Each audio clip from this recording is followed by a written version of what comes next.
अस्सलामुअलैकुम।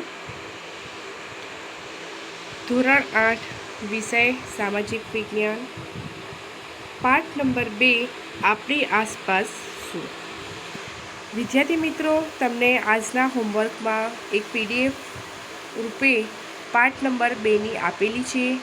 એકવાર પાઠ 2નું વાંચન કરી લેવું।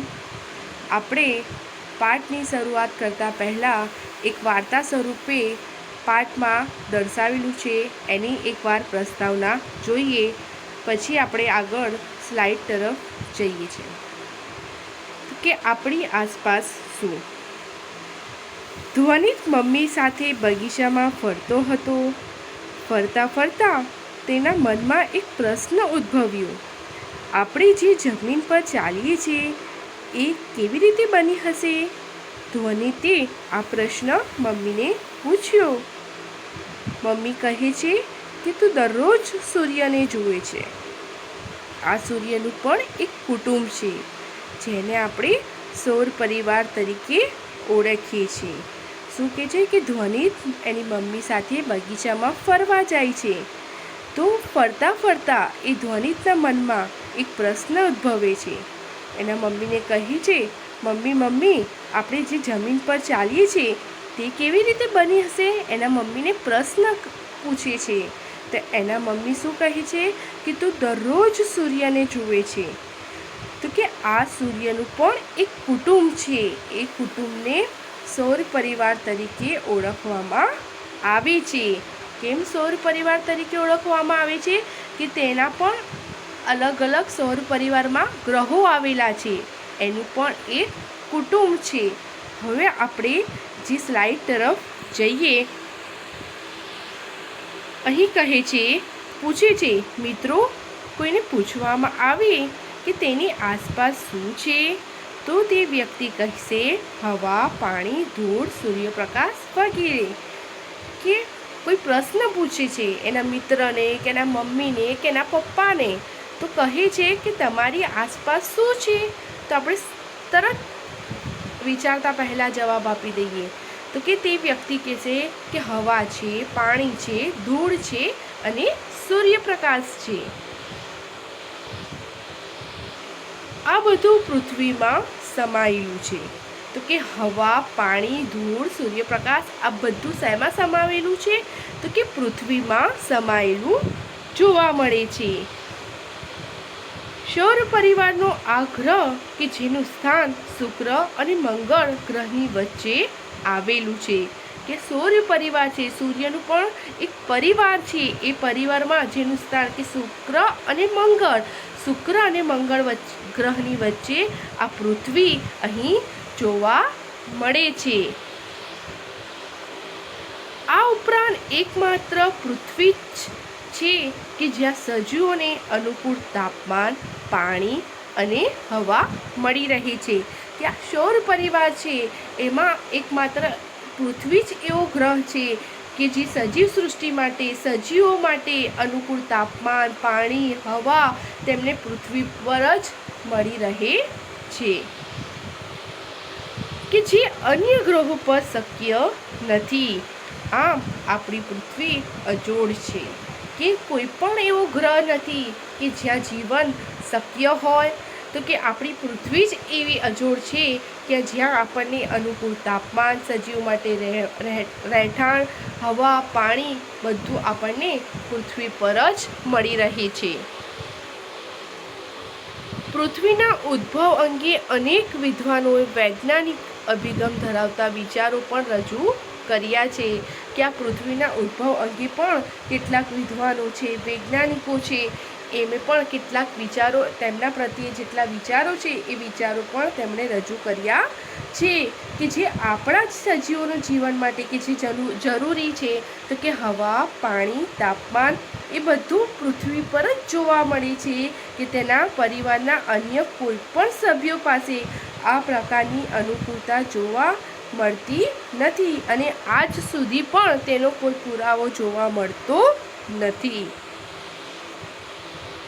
સામાન્ય રીતે એવું માનવામાં આવે છે કે પૃથ્વી સૂર્યમાંથી છૂટી પડી હોવાથી તેનો અગનગોળો સ્વરૂપમાં હતી, કે આપણે કીધું કે સામાન્ય રીતે એવું માનવામાં આવે છે કે જે પૃથ્વી સૂર્યમાંથી શું પડે છે, છૂટી પડે છે, ત્યારે તેનો ઉદ્ભવ થયો ત્યારે તે અગનગોળા રૂપમાં હતી.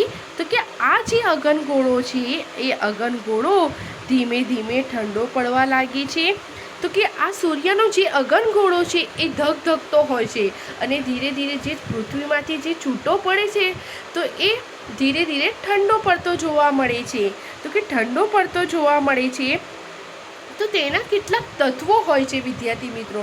તો કેટલાક તત્વો જે પ્રવાહી સ્વરૂપમાં હશે, કેટલાક ધન સ્વરૂપમાં આપણને જોવા મળશે અને કેટલાક જે પ્રવાહી સ્વરૂપ આપણે કીધું, ધન સ્વરૂપ કીધું, તો કે એ વાયુ સ્વરૂપ કીધું. તો એ બધા જે આ પૃથ્વીના જે આપણે કીધું કે સૂર્યના જે પણ તત્વો છે ધીરે ધીરે છૂટા પડતા જોવા મળશે. તો આપણે જોઈએ તો કે આ અગનગોળો ધીરે ધીરે ઠંડો પડતા જુદા જુદા તત્વોનું ક્રમશઃ પ્રવાહી અને ધન સ્વરૂપમાં રૂપાંતર થતું જોવા મળશે. આમ પૃથ્વીની આસપાસ વાયુઓનું પણ આવરણ તથા પૃથ્વીની સપાટી પર માટી અને ખડકોનું ધનાવરણ અસ્તિત્વમાં આવ્યું છે. તો કે જે પણ મેં તમને પહેલે પણ કીધું તો કે એ જે અગનગોળો છે ધીમે ધીમે ઠંડો પડવા લાગે છે. તેના કેટલાક તત્વો પ્રવાહી સ્વરૂપમાં, ત્યારબાદ કેટલાક ધન સ્વરૂપમાં રૂપાંતર પામે છે. તો આ પ્રક્રિયા દરમિયાન આપણે કીધું કે જે પણ તત્વો છે એ જે પણ તત્વોનું ધન સ્વરૂપમાં શું થાય છે, રૂપાંતર થાય છે, તેને આપણે મુદ્દાવરણ તરીકે ઓળખીશું. જે તત્વનું પ્રવાહી સ્વરૂપમાં રૂપાંતર થયું છે તેને જલાવરણ તરીકે ઓળખીશું. જે તત્વો વાયુ સ્વરૂપમાં આપણને રૂપાંતર પામેલા જોવા મળશે તેને વાતાવરણ તરીકે ઓળખીશું. વળી રહેવા માટે જે આપણને કઠણ સપાટી છે, પીવા માટે પાણી છે, શ્વાસ લેવા માટે હવા મળી રહે તે પણ એક સજીવ સૃષ્ટિ જે વિકાસ પામી છે તેને આપણે જીવાવરણ તરીકે ઓળખીશું. કે એ જ પ્રમાણે આ આવરણમાં રહેલી વિશાળ ખાડાઓમાં જે પાણી ભરાતા મહાસાગરો અસ્તિત્વમાં આવ્યા અને પૃથ્વીનું ચોક્કસ સ્વરૂપમાં તેની રચના કરવામાં આવી. તો કે સૂર્યની આસપાસ ઘૂમ્યા કરતા ગરમ પૃથ્વીની સપાટી ઠર્યા બાદ તેનો પોપડો બંધાયો અને આ રીતે તેના પડને આપણે મુદ્દાવરણ તરીકે ઓળખીશું. પૃથ્વીની સપાટીના નીચાણવાળા ખાડાઓમાં પાણી ભરાતા સમુદ્ર બન્યા. આ આવરણને આપણે જલાવરણ તરીકે ઓળખીશું. તો વિદ્યાર્થી મિત્રો, આપણે પહેલે પણ ચર્ચા કરી કે જે પૃથ્વીની સપાટી પર જે ભૂમિગત ભાગો છે એ ભૂમિગત ભાગોને આપણે મુદ્દાવરણ તરીકે ઓળખીશું. જે પ્રવાહી સ્વરૂપે આપણને જોવા મળશે તેને આપણે જલાવરણ તરીકે ઓળખીશું. એવી રીતે આપણને આ પિક્ચરમાં દર્શાવેલું છે કે જે નીચાણવાળા જે ખાડાઓ છે એ ખાડામાં પાણી ભરાતા સમુદ્ર બન્યા. તો કે એ આવરણને આપણે જલાવરણ તરીકે ઓળખીશું.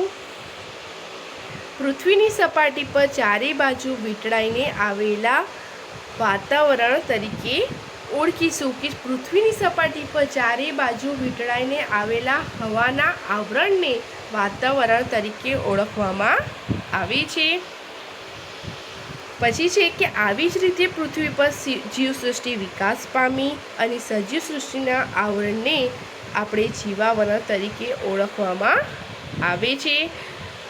પછી એની સાથે કહે છે કે પૃથ્વી પર રહેતા જે સજીવોને માટે જેમ અનુકૂળ તાપમાન, હવા અને પાણીની જરૂર હોય છે. તો વિદ્યાર્થી મિત્રો, એ જ રીતે મુદ્દાવરણ, જલાવરણ, જીવાવરણ, વાતાવરણ આ ચાર આવરણો પણ અગત્યના છે. તમને વિદ્યાર્થી મિત્રો પરીક્ષામાં પૂછાય કે પૃથ્વી પર મુખ્ય 4 આવરણો આવેલા છે. કયા કયા? મુદ્દાવરણ, જલાવરણ, વાતાવરણ અને જીવાવરણ. ફરીવાર આપણે ચર્ચા કરીએ કે પૃથ્વી પર મુખ્ય 4 આવરણો આવેલા છે. તો કે મુદ્દાવરણ, જલાવરણ, વાતાવરણ અને જીવાવરણ. હવે આપણે આજે મુદ્દાવરણ વિશેની ચર્ચા કરીશું. જો મુદ્દાવરણ એટલે શું? મૃદ એટલે માટી. પછી કહીશું આવરણ એટલે કે પડ, એટલે મુદ્દાવરણ બન્યું. કે મૃદ એટલે માટી, આવરણ એટલે કે પડ. તો કે પૃથ્વીના ઉપરનો પોપડો માટી અને ખડકોના જે ઘન પદાર્થોનો બનેલો હોવાથી તેના ઉપલા પડને મુદ્દાવરણ કહેવામાં આવે છે. ફરીવાર જોઈએ કે મુદ્દાવરણ એટલે શું? તો કે મૂળ એટલે માટી, આવરણ એટલે પડ. તો કે પૃથ્વીની સપાટી પરના જે ભૂમિગત ભાગો છે એ ભૂમિગત ભાગોને મુદ્દાવરણ તરીકે ઓળખવામાં આવે છે.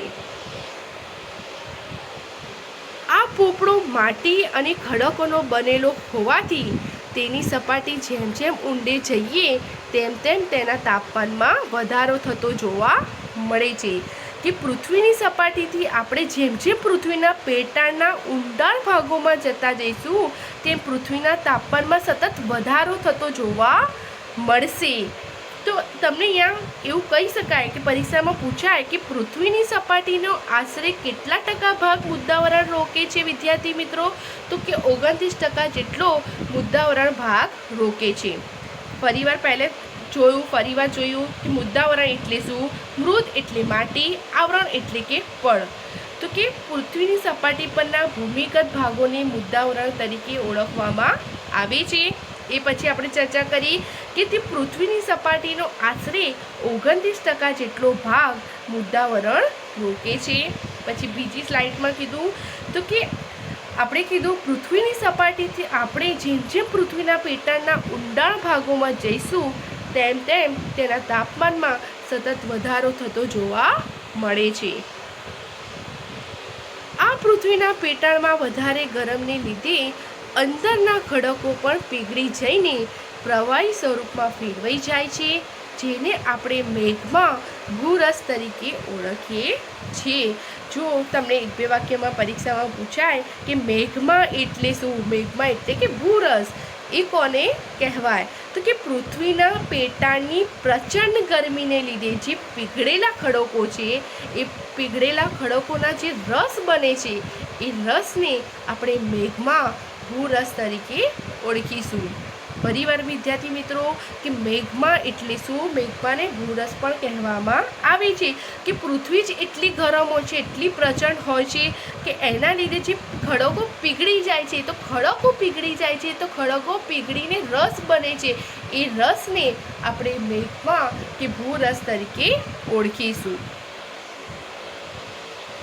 મેઘમાની અંદર રહેલા વાયુઓ અને ખડકોનું દબાણ પણ એટલું વધારે હોય છે જેથી ગરમી અને દબાણ જેવા વિરોધી બળો વચ્ચે સમતુલા જળવાય છે. આપણને ખડકો પિક્ચરમાં આપણે જોઈ શકીએ છીએ કે મેઘમાં કે પૃથ્વીના એકદમ પ્રચંડ ગરમીને લીધે એ મેઘમાં વાયુ સ્વરૂપે ધીરે ધીરે પીગળે છે.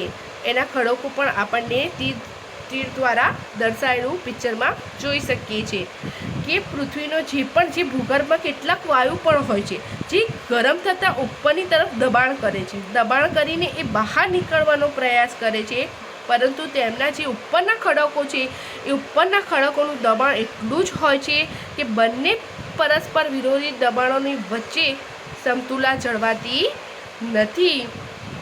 એના લીધે જ આજે પૃથ્વીનો પોપડો ફાટી જતો નથી. જ્યાં સુધી સમતુલા જળવાતી નથી ત્યાં પોપડો ફાટી જ્વાળામુખી વિસ્ફોટ થવાની શક્યતા રહે છે. મુદ્દાવરણ પર પર્વતો, ઉચ્ચ પ્રદેશો, મેદાનો, ખીણો જેવા ભૂમિ સ્વરૂપો વિકાસ પામ્યા છે. તો કે જે પૃથ્વીની સપાટી છે એ પૃથ્વીની સપાટી પર આપણે જોઈએ જેમાં મુદ્દાવરણ પર પર્વતો, ઉચ્ચ પ્રદેશો, મેદાનો, ખીણો વગેરે જે આપણને ભૂમિગત સ્વરૂપે અહીં જોવા મળે છે. આથી પૃથ્વીનું મોટા ભાગનું માનવ જીવન, પ્રાણી જીવન, વનસ્પતિ જીવન મૃદ્દાવરણમાં જ વિકસેલું અને વિસ્તરેલું જોવા મળે છે. કે આથી જે પૃથ્વીના મોટા ભાગનું જે જીવન છે, માનવ જીવન છે, પ્રાણી જીવન છે, વન્ય જીવન છે, એ ખૂબ જ વિસ્તરેલું જોવા મળે છે અને વિકાસ પામતો આપણને જોવા મળે છે.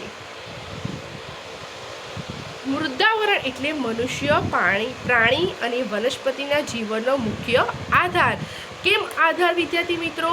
તો કે આપણને જે રહેવા માટે જમીન મળે છે, હવા મળે છે, પાણી મળે છે, એના લીધે મૃદાવરણ એટલે કે મનુષ્ય, પ્રાણી અને વનસ્પતિના જીવનનો મુખ્ય આધાર છે, જે આપણને પિક્ચર દ્વારા દર્શાવેલું જોવા મળે છે.